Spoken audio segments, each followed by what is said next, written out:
I'm Jennifer McKenzie, professional home economist, and today we are talking potatoes and mashed potatoes. Definitely an essential side dish for any holiday meal and weekday meals too. But it's simple as they are. There are a few tricks to mashed potatoes that will take your side dish to the next level. So first of all, we want to choose the right potato.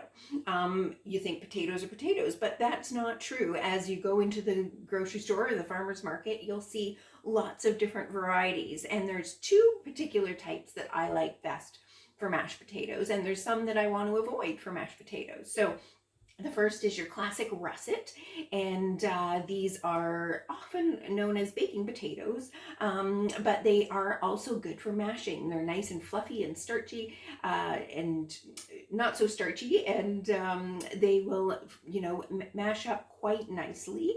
And of course, they make great French fries and baked potatoes too.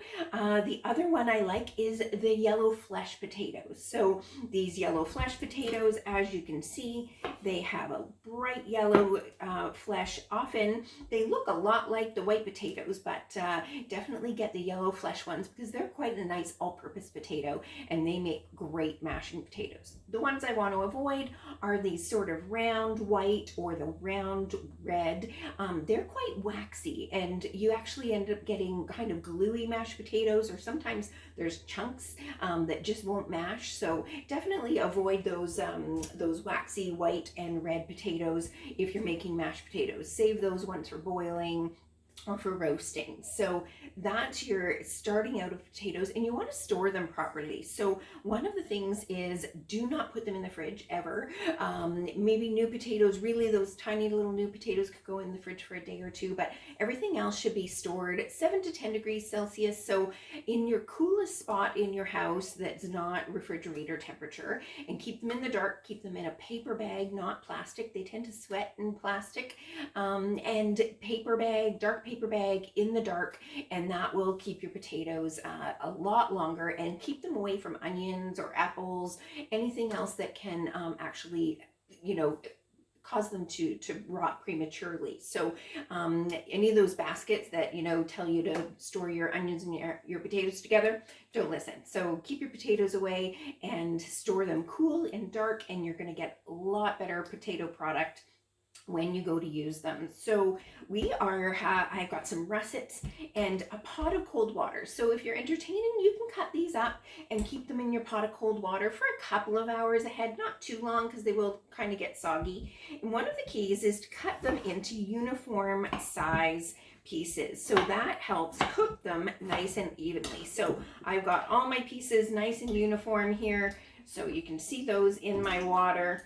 And then add water to cover. So you want lots of water in a nice deep pot, and you'll see why when we get to the mashing. So add enough water to cover it plenty, and bring it to a boil. Now, one of the things about boiling potatoes is a bit of a misnomer, because you don't want them boiling really hard, because the outside will cook faster and then the inside won't be done yet. So you want to bring them up to a boil, a nice boil, and then turn down to a gentle boil. Not quite a simmer, because a simmer might take too long, but keep those bubbles moving in the water, but not moving too vigorously, and that will cook your potatoes nice and even.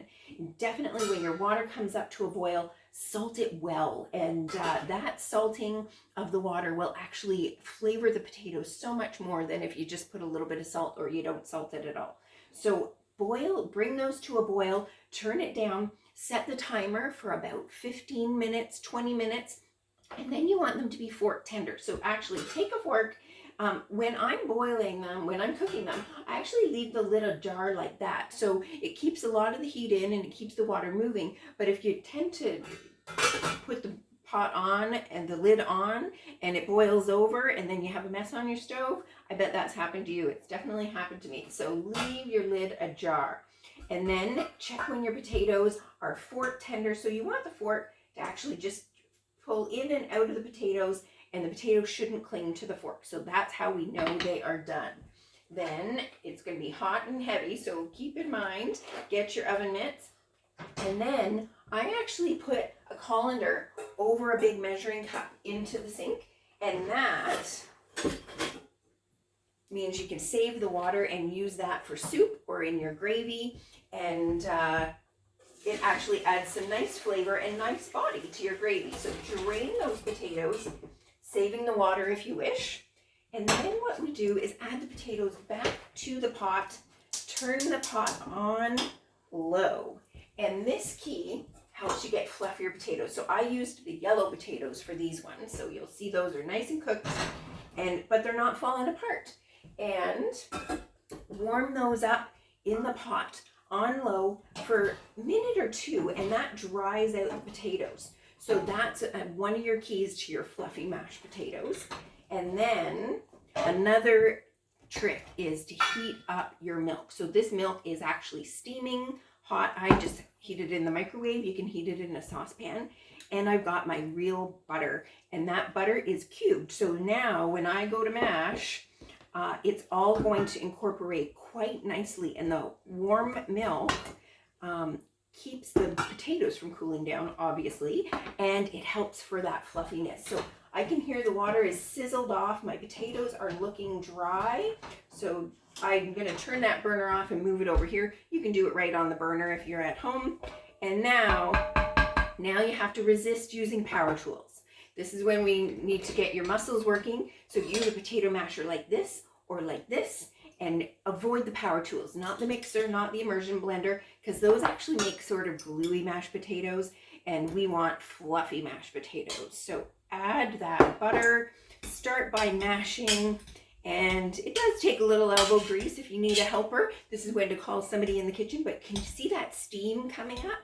But that's nice and hot potatoes, and then drizzle in the milk. So I had about 2 pounds of potatoes, or 5 medium potatoes, 2 tablespoons of butter, and about a cup of milk, but I'm going to add it gradually. If you dump it all in, sometimes it just gets soupy and it doesn't get incorporated well. So add it gradually. You might need more, you might need less. So it depends on the moisture of your potatoes. Russet potatoes might tend to need a little bit more milk. And this is where the fun starts. So I'm going to mash away, and they're looking good, but I need a little more mashing action, a little more milk as it gets incorporated, and then I'll show you how fluffy and creamy those mashed potatoes are. Now, this is where you can have some fun and flavor them up. So if you want the classic butter, that's always a good choice. We've got some grainy Dijon mustard. I'm going to actually add some of that today. Spice up those potatoes. Another one I love, cheddar cheese. And if you're going for a sort of a Tex-Mex taste, you can add cheddar cheese and a little bit of barbecue sauce. It's actually surprisingly delicious in your mashed potatoes. And herbs and garlic, of course. They're another classic combination. Roast your garlic ahead and mash that in. That really makes it delicious. And if you don't want to roast it, you could just saute it in some butter before you add them to the potatoes. Then it's not so harsh and raw. But you can see these delicious mashed potatoes. I'm going to show you how fluffy and delicious those are. Season with some salt and pepper. I like fresh ground pepper, a little bit of salt, and make sure you taste it as you go. Mash that in.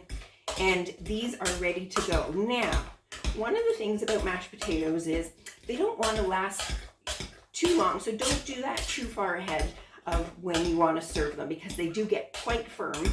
Now, one of the beauties is you can serve those nice and hot.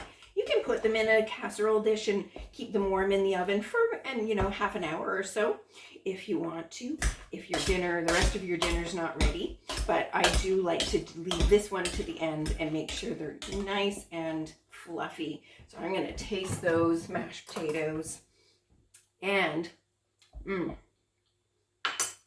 that's going to be perfect with our meal.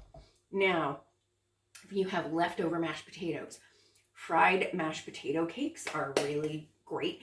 Add a little bit of breadcrumbs if you want, a little bit of green onion. Make up those cakes and fry them in some butter or oil. And those are fun for breakfast. Put an egg on top. The other thing I like to do is use it to make bread. So there's lots of mashed potato bread or mashed potato rolls out there. So if you're into making bread, that's definitely a great way to use up mashed potatoes. Or if you've made a soup, so you have leftover turkey, you have leftover soup, stir in some mashed potatoes and adds, and if you've saved your potato water, adds a really nice body, thick body, so it would make kind of like a turkey chowder. And that's another great way to use mashed potatoes. So definitely choose the right potato, simmer those potatoes, don't boil them too hard, and cut them into the even sized pieces, and then make sure you mash with your hot milk and your butter, and there are your mashed potatoes ready for your entertaining.